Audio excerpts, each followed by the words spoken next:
Dnes vám vysvetlím, čo je to hmotnostný zlomok a hmotnostné percento. Ale ako lepšie začať, než tým, že si uvaríme spolu čaj. Ahojte, moje meno je Ivo a budem vám pomáhať objavovať čaro prírodných javov. Ja môj čaj zalejem najskôr 100 gramami vody. A pri hmotnostnom zlomku budeme potrebovať 3 dôležité veci. Prvá bude hmotnosť roztoku, ktorú označím takto zelenou. Hmotnosť látky, ktorá bude v našom prípade červená, a hmotnosť rozpúšťadla, v tomto prípade budeme pracovať s vodou ako s rozpúšťadlom. Takže máme 100 gramov vody. Veľmi vedecky si dáme pod náš hrnček váhu a tá nám bude vážiť celkovú hmotnosť roztoku. V tomto prípade, keď tam máme len vodu, tak samozrejme váha zaregistruje hmotnosť vody, ktorá je 100 gramov a tým pádom náš roztok bude mať 100 gramov. Ale my sa teraz budeme rozprávať o tom, že si ten čaj ideme osladiť. A práve tu budeme sledovať, koľko cukru ideme pridať. Ale aby sme pochopili celej téme hmotnostného zlomku, budeme potrebovať vzorček. Hmotnostný zlomok sa rovná hmotnosti látky deleno hmotnosť celého roztoku.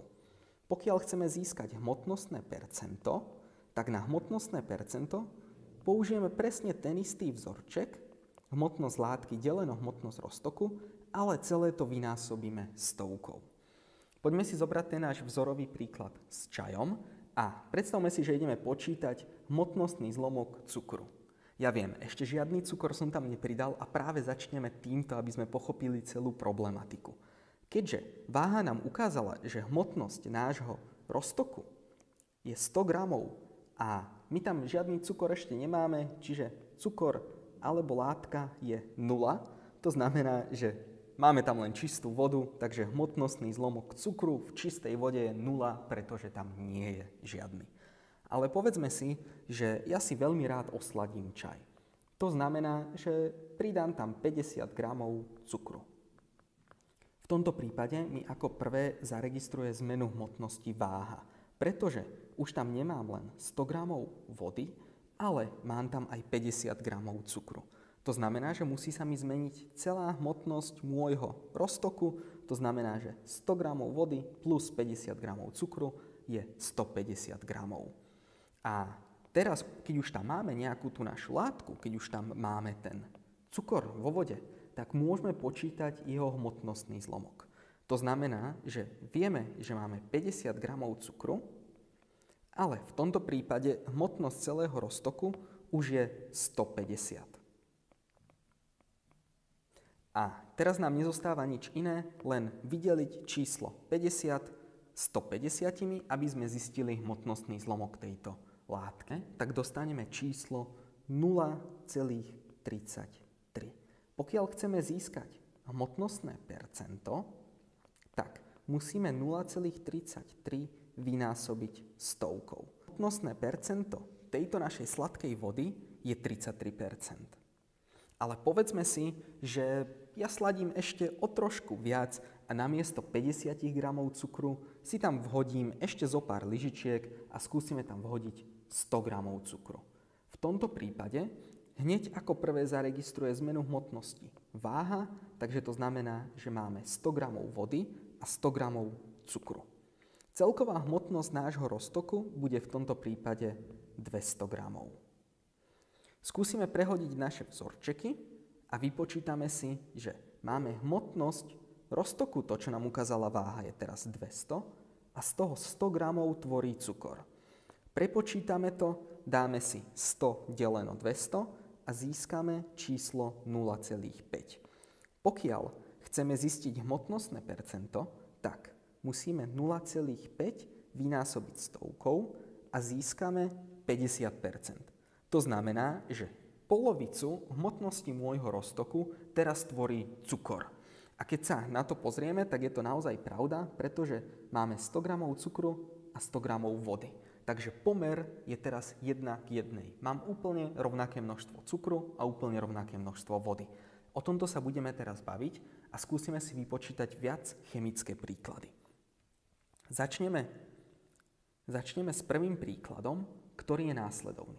koľko percentný je roztok sladkej vody, musíme si vždy zaznačiť farebne naše slovíčka. Roztok, čiže zelené, ktorý v 500 gramov roztoku, znovu tu mám slovíčko roztok, obsahuje 25 gramov cukru.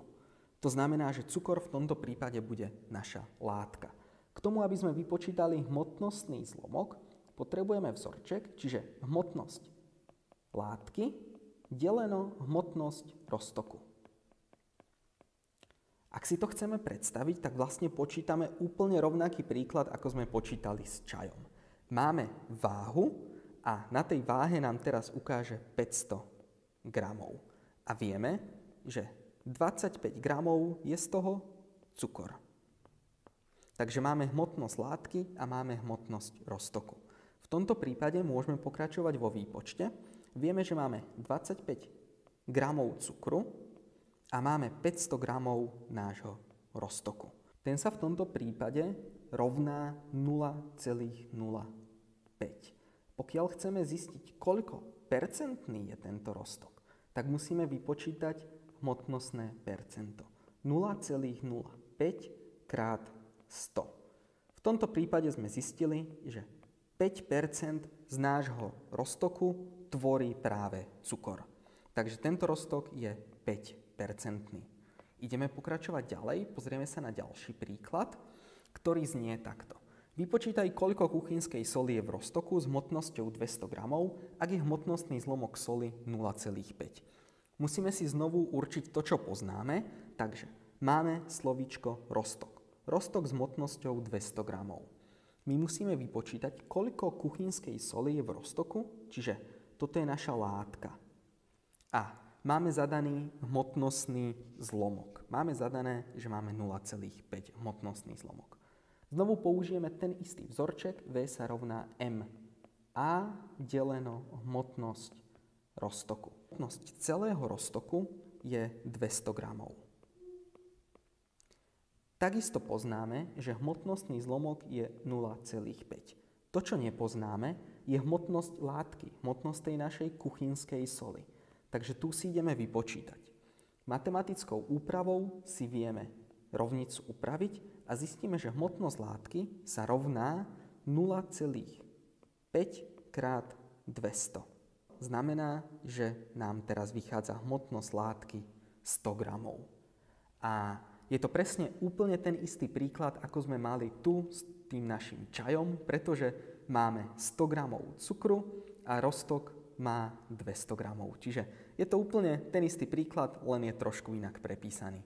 Takže aby ste videli, že dá sa to počítať aj takýmto spôsobom a s takýmto zadaním. Koľko gramov chloridu sodného je v 130 gramoch 20-percentného roztoku? Najskôr si vypočítame tú prvú otázku, takže naša látka je v tomto prípade chlorid sodný. 130 gramov je tá hmotnosť, ktorá sa nám ukáže na váhe a 20-percentný roztok je hmotnostné percento. Máme znovu 3 údaje a budeme s nimi pracovať. Potrebujeme vzorček, ktorý je stále ten istý. Hmotnosť látky deleno hmotnosť celého roztoku. Máme nejakú nádobu, máme pod ňou váhu a tá váha nám teraz ukázala 130 gramov. My musíme vypočítať, koľko gramov látky, v tomto prípade chloridu sodného, sa nám nachádza v tých 130 gramoch. Musíme počítať s tým, že tam máme nejakú látku a ten zvyšok bude voda. To je hmotnosť rozpúšťadla, k tomu sa dostaneme za malý moment. Aby sme si to vypočítali, dosadíme jednotlivé údaje, ktoré poznáme, čiže 20% je v tomto prípade 0,2. Potrebujeme zistiť hmotnosť látky, ktorú nevieme, ale vieme, že celý roztok má hmotnosť 130 gramov. Znovu si matematicky upravíme rovnicu a získame, že hmotnosť látky sa rovná 130 gramov, čiže hmotnosti celého roztoku krát 0,2. To znamená, že koľko látky sa mi nachádza v tých 130 gramoch. My vieme, že 20%, takže si to ideme vypočítať. A keď vypočítame 130 krát 0,2, dostaneme, že hmotnosť látky je v tomto prípade 26 gramov. V 130 gramoch roztoku sa nachádza 26 gramov látky, ale čo je ten zvyšok? Ak si pamätáme na našu sladkú cukrovú vodu, tak samozrejme sme tam museli mať cukor a museli sme tam mať vodu, aby sme vytvorili roztok. To je veľmi, veľmi dôležité, čo si musíme zapamätať, že je rozdiel medzi tým, keď počítame hmotnosť vody a hmotnosť roztoku. Pretože roztok sa skladá z hmotnosti látky plus hmotnosť rozpúšťadla. V tomto prípade budeme pracovať s rozpúšťadlom len s vodou, ale môžete si to nahradiť čímkoľvek iným. Takže musíme si zapamätať to, že roztok sa rovná látka plus voda. A teraz sa pozrieme na tú druhú otázku, koľko gramov vody sa nachádza v roztoku. My vieme, že celý roztok má hmotnosť 130 gramov, z toho 26 gramov tvorí naša látka. A hmotnosť vody vypočítame veľmi jednoducho, keď vieme, že celá hmotnosť je 130, z toho 26 tvorí látka, takže dáme 130 minus 26 a dostaneme hmotnosť vody. Zistíme, že v našom roztoku sa nachádza 104 gramov vody. To je odpoveď na tú druhú otázku a vieme, že teraz sa to rovná 104. Pozrieme sa na inú úlohu a koľko percentný roztok vznikne, čiže potrebujeme hmotnostné percento, ak rozpustíme 500 gramov síranu sodného, čiže to bude naša látka a pozor, tu máme vodu v 5000 gramoch vody. Už tam nie je slovíčko roztok. Všimnite si, že som nepoužil zelenú, ale použil som modrú pre vodu. Použijeme znovu ten istý vzorček, čiže hmotnosť látky deleno hmotnosť roztoku. Čiže hmotnosť látky poznáme, to je tá hmotnosť síranu sodného, ale hmotnosť roztoku sa v tomto prípade bude rovnať tomu, čo naposledy. Čiže roztok sa rovná látka plus rozpúšťadlo, čiže plus voda. A s týmto ideme pokračovať ďalej. Čiže máme vodu, máme látku a máme hmotnosť látky. Takže vieme, že máme 500 gramov síranu sodného, máme znovu 500 gramov síranu sodného, to bude tá naša látka a k tomu 5000 gramov vody. Takže príklad vyzerá následovne. Hmotnostný zlomok vypočítame ako 500 deleno 5500. Aby sme si to vedeli predstaviť, tak znovu si vieme nakresliť nádobu, vieme si nakresliť pod ňu váhu, aby sme vedeli hmotnosť celého roztoku. A teraz nám zadanie hovorí, že máme 500 gramov látky a 5000 gramov vody. Hmotnosť celého roztoku je tým pádom 5500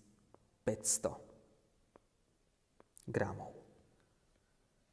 A môžeme s týmito údajmi počítať. Aby sme vypočítali hmotnostný zlomok, tak musíme vypočítať 500 deleno 5500. V tomto prípade nám to vychádza ako 0,09. Aby sme sa dozvedeli hmotnostné percento, tak musíme 0,09 vynásobiť 100. V tomto prípade dostaneme 9%. A rovnako aj odpoveď na našu otázku, koľko percentný roztok vznikne. Vznikne 9% roztok. Pozrieme sa na ďalšie zadanie, ktoré hovorí, že v 100 ml vody bolo rozpustených 30 g modrej skalice. V tomto prípade 100 ml vody si označím modrou a z 30 g modrej skalice to bude moja látka. Otázka je, aké je hmotnostné percento roztoku. Znovu si vieme nakresliť ten istý obrázok, ktorý nám hovorí, že mám 100 gramov vody,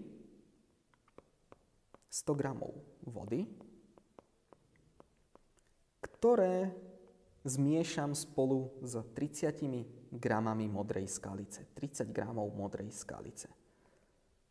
Koľko mi ukáže váha?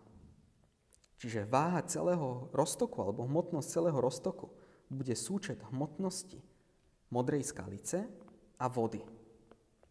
To znamená, že hmotnosť celého roztoku bude rovná 130 gramov. Ak by sme si to mali vypočítať, znovu použijeme ten istý vzorček, hmotnosť látky deleno o hmotnosť celého roztoku.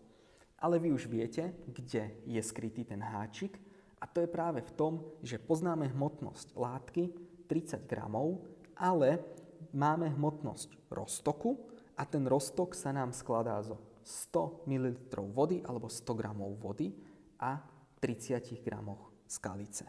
To znamená, že máme 30 a hmotnosť celého roztoku je v tomto prípade 130 gramov. A keď si to vypočítame, 30 deleno 130, tak nám vyjde číslo 0,19. Pokiaľ by sme sa chceli dostať na hmotnostné percento, tak nezabudnite vynásobiť toto číslo stovkou. A dostaneme výsledok 19%. Takže vieme, že tento roztok je 19%. Najlepšie sa to naučíte týmto spôsobom, že si zaznačíte, čo je vo vašom príklade aká veličina. Čiže nezabúdajte si pozorne označiť vodu, látku, roztok a hmotnostné percento. Keď si to takto vyznačíte a viete si nakresliť aj podobné obrázky, aby ste si to zapamätali, aby ste vedeli, že celý roztok sa skladá z vody alebo rozpúšťadla a rozpustenej látky. Že tieto dve čísla musím vždy spolu spočítať, aby som dosiahol hmotnosť celého roztoku. To je najväčší chyták v týchto úlohách. A najlepšie si to zapamätáte teda na tom príklade čaju, že vždy si budeme variť čaj.